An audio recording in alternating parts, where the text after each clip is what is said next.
stories, there are characters we call tricksters. To the north, it's raven. To the south, it's rabbit. In Puget Sound, it's blue jay. And east of the mountains, it's coyote. But because the tribes of Puget Sound have so many relatives east of the mountains, there are many coyote stories that exist around here. This story is about Coyote. And as a trickster, he does all the wrong things. He lies, he cheats, he steals, he's nasty, he eats all the food, he does all the things we know we shouldn't do. So in a story, if Coyote does something, we know we shouldn't do that thing. Well, this is a story about Coyote.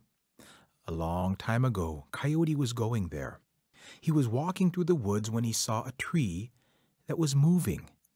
And he went closer to investigate, and sure enough, on that tree was a hole that would open, and then it would close. It would open, and then it would close. And Coyote thought, well, this is interesting. I've never seen anything like this before. He watched it for a long time. The hole would open, and then it would close. Open, and then it would close.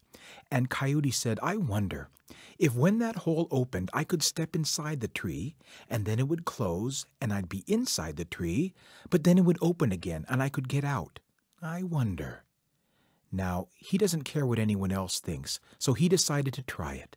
The hole opened, and he stepped in the tree. It closed. Just to be safe, he called out, "Open hole!" And the hole opened, and he stepped out of the tree. He said, that was really fun. I liked that. I'm going to do it again. The hole opened. He stepped inside the tree, and it closed. Just to be safe, Coyote said, "Open hole!" And the hole opened, and he stepped out. He said, that is so much fun. The other animals will be so jealous of my new power.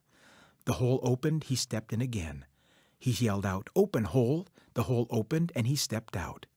Now, in native stories, the number 4 is significant. There are 4 seasons, 4 directions, 4 stages of life. But in this other culture, the number 3 is important. There are 3 bears. You get 3 wishes. 3 strikes and you're out. Well, Coyote did this for the 4th time. The hole opened. He stepped inside the tree. It closed. Just to be safe, he said, "Open hole!" But the hole didn't open. Coyote said a little louder, "Open hole!" The hole didn't open. He started to yell, "Open hole! Come on, open!" The hole didn't open. So Coyote started to claw and bite and scratch at the hole, trying to get it to open, but the wood of that tree was so hard that Coyote didn't even leave a little mark in it. Coyote looked around. He said, "Oh no, I'm going to be stuck in this tree forever." And then he started to cry like a coyote. "Ow!" He was crying, and his friends the birds heard him, and they flew to the tree to investigate. And when they got there, they could hear him crying, but they couldn't see him anywhere. So they called out, "Coyote, Coyote, where are you?" Coyote said, "Oh, good, my friends, the birds are here. Hey, everybody, I'm stuck inside this tree. You have to help me get out." The bird said, "Coyote, how did you get stuck in that tree?" He said, "That's not important now. What I need is someone with a big, strong beak to fly up and to hammer a hole in this tree so I can get out. Let me see. Robin, you have a big beak. You do it." Now, in those days, Robin had a big, strong beak, and he flew up and he started to hammer on the wood of that tree. But the wood of that tree was so hard that Robin's beak broke. That is why Robin has a little beak today. Coyote said, "Oh no, I need 2 birds working together with big strong beaks. Let me see. Sparrow and Wren, you have big strong beaks. You try." So Sparrow and Wren flew up, and in those days they had big strong beaks, and they started to hammer on the wood of that tree together. But the wood of that tree was so hard that Sparrow and Wren's beaks broke. That is why they have little beaks today. Coyote said, "Oh no, I need a bird that really has a big strong beak and really knows how to hammer on the wood of trees. Woodpecker, you try."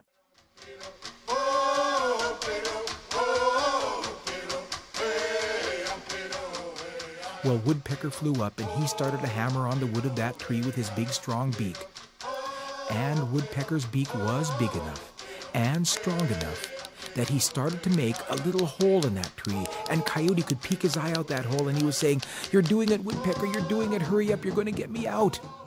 Woodpecker stopped, and he looked around, and he said, "Coyote, it's getting late, and I got to get home or I'm going to get in big trouble." and he flew away. Coyote was looking out the hole. He said, "No, Woodpecker, please come back. Please don't leave me here. I don't want to be stuck in this tree. I don't want to be—" "Wait a minute. I'm Coyote. I have many powers. I have many gifts.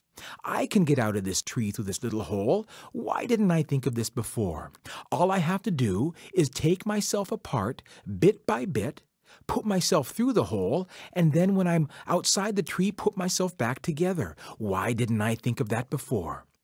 So Coyote reached down and popped off his toes and put them through the hole. He pulled off his legs, his tail, his ribs. He put those through the hole. His shoulders. He put his ears, his nose, his eyes, his teeth, everything through the hole, until finally Coyote was outside the tree, laying all around the ground in pieces. He started to put himself back together. He'd put back his toes, his feet, his legs, his hips, his heart, his lung. He put back his shoulders, his ears, his nose, his teeth, his tongue, everything except his eyes.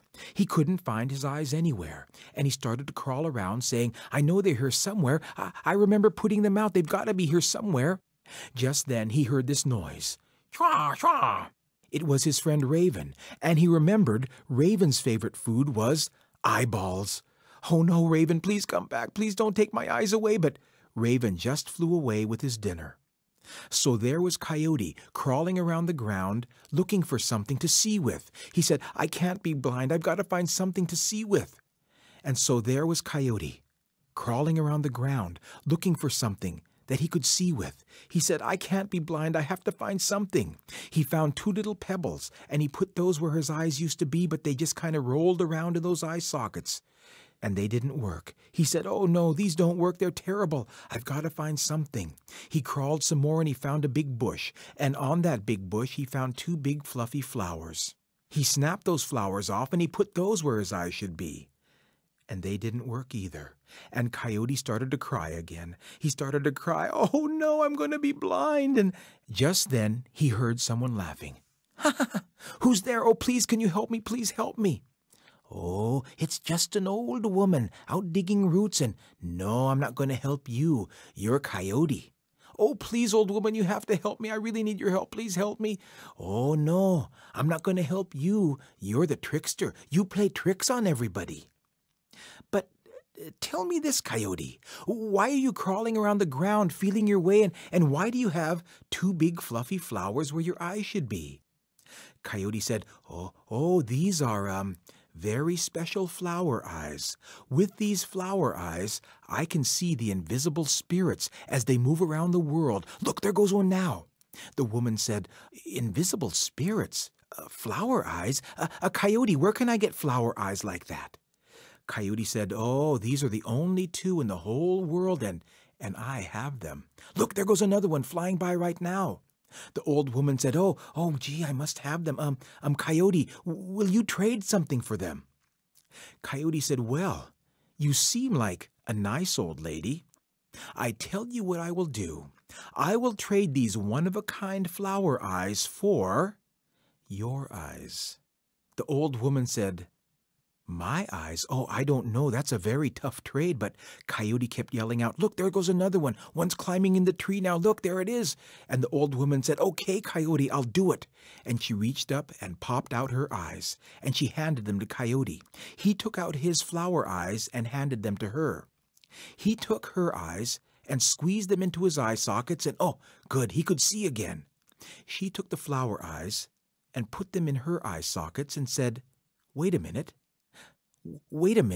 These flower eyes don't work. I can't see anything. Coyote, you tricked me. Give me back my eyes." Coyote said, "Selfish woman. When I asked you to help me, you said, 'Oh, no, I'm not going to help you. You're Coyote.' But then you found out I had something you wanted, and then you wanted to trade. Then you were my friend. For being so selfish, you shall be punished. From now on, you shall crawl around the ground very slowly, feeling your way, looking for your food. From now on, you shall be Snail." And that is where the snail people come from. And that is all.